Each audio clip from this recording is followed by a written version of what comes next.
ریکوڈیک منصوبے پر پیش رفت حوصلہ افزا ہے۔ فورم معدنیات کے شعبے میں سرمایہ کاری میں اضافے کا باعث بنے گا۔ وزیر اعظم شہباز شریف کا پاکستان منرلز انویسٹمنٹ فورم سے خطاب، کہا کہ پاکستان میں معدنی ذخائر کھربوں ڈالرز کے ہیں۔ دنیا کے سب سے بڑے کوئلے کے ذخائر یہاں موجود ہیں۔ بلوچستان میں کانکنی سے روزگار کے مواقع اور سماجی اور معاشی ترقی ہوگی۔ پاکستان درآمدی کی بجائے مقامی کوئلے پر انحصار کر کے قیمتی زر مبادلہ کی بچت کر رہا ہے۔ معدنی وسائل سے مستفید ہو کر پاکستان قرضوں کے چنگل سے آزاد ہوگا۔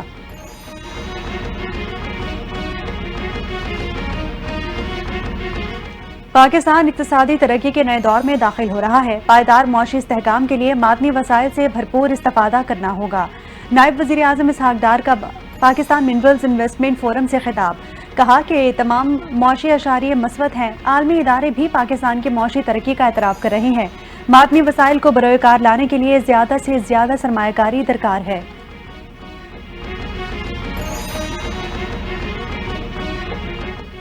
حکومتی کاوشوں سے معاشی استحکام ممکن ہوا، زر مبادلہ میں اضافہ اور مہنگائی میں کمی ہوئی۔ وفاقی وزیر علی پرویز ملک کا پاکستان منرلز انویسٹمنٹ فورم سے خطاب، کہا کہ معاشی محاذ پر کامیابیاں وزیر اعظم اور ان کی ٹیم کی محنت کا نتیجہ ہے۔ عالمی ادارے پاکستان کی معاشی کارکردگی کے معترف ہیں۔ پاکستان میں سرمایہ کاری کے لیے قوانین کو مزید آسان بنایا جا رہا ہے۔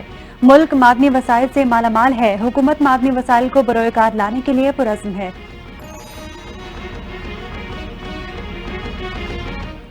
سپریم کورٹ نے ٹرائل کورٹ کو 9 مئی کے کیسز کا فیصلہ 4 ماہ میں کرنے کا حکم دے دیا۔ سپریم کورٹ میں ملزمان کی ضمانت منسوخ کرنے سے متعلق پنجاب حکومت کی اپیلوں پر سماعت ہوئی۔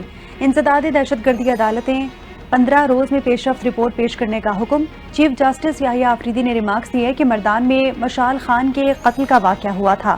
کیس کا 3 ماہ میں ٹرائل مکمل ہوا۔ انسداد دہشت گردی عدالت پر اعتماد کریں۔ انسداد دہشت گردی کی عدالت پرفارم کر سکتی ہے۔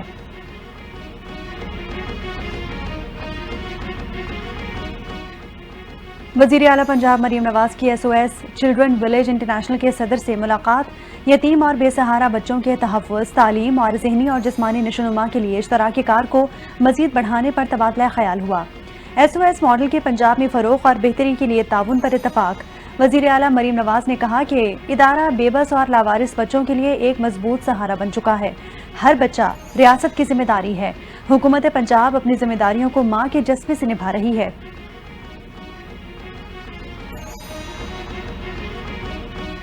شہر قائد میں بڑھتے ٹریفک مسائل سے متعلق اہم اجلاس۔ وزیر اعلیٰ سندھ نے ٹریفک قوانین پر سختی سے عمل درآمد کی ہدایت کر دی۔ وزیر اعلیٰ سندھ کا ٹریفک حادثات پر اظہار افسوس، کہا کہ انسانی جانوں کا زیاں ناقابل برداشت ہے۔ ماؤں کی گودیں اجڑ رہی ہیں۔ مراد علی شاہ نے غیر قانونی نمبر پلیٹس، کالے شیشے، غیر مجاز سائرن اور لائٹوں کے خلاف کریک ڈاؤن تیز کرنے کی بھی ہدایت کی۔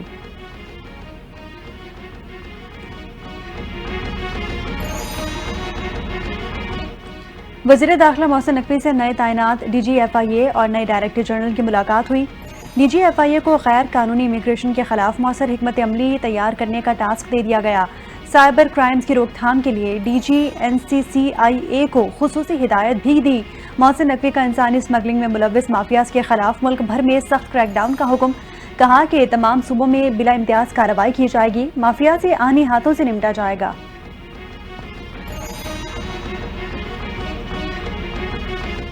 PTI میں معمول اختلافات کو بڑھا کر پیش کرنا محض سیاسی پوائنٹ سکورنگ ہے۔ مخالفین PTI میں اختلافات کی خبریں بڑھا چڑھا کر پیش کر کے خوش فہمی میں مبتلا نہ ہوں۔ شریف خاندان میں اقتدار کے حصول کی جنگ ہر وقت جاری رہتی ہے۔ مشیر اطلاعات خیبر پختونخوا بیرسٹر سیف نے نون لیگ اور پیپلز پارٹی کو آڑے ہاتھوں لے لیا، کہا کہ پیپلز پارٹی کو بھی بھٹو کے اصل وارث کی فکر کرنی چاہیے۔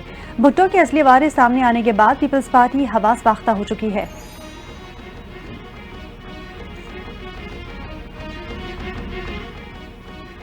ملک میں حج آپریشن کا آغاز 29 اپریل سے ہوگا۔ کراچی ایئرپورٹ سے پہلی حج پرواز روانہ ہوگی۔ حکام حج آپریشن کا کہنا ہے کہ مدینہ کے لیے پہلی پرواز 285 عازمین حج کو لے کر رات 10:15 پر روانہ ہوگی۔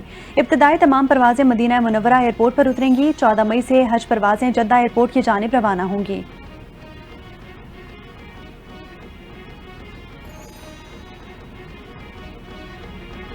اور قومی ٹیم کے فاسٹ بولر شاہین شاہ آفریدی نے ورک لوڈ مینجمنٹ کا تاثر مسترد کر دیا۔ کہتے ہیں کہ تینوں طرز کے کرکٹ میں حصہ لیتا رہا ہوں۔ کبھی کسی طرز کی کرکٹ چھوڑنے کا نہیں سوچا، ہمیشہ پاکستان کے لیے اچھا پرفارم کرنے کی کوشش کی۔ لاہور قلندرز میں عاقب جاوید کی عدم موجودگی سے فرق نہیں پڑنا چاہیے، کھلاڑی ہی میدان میں پرفارم کرتے ہیں۔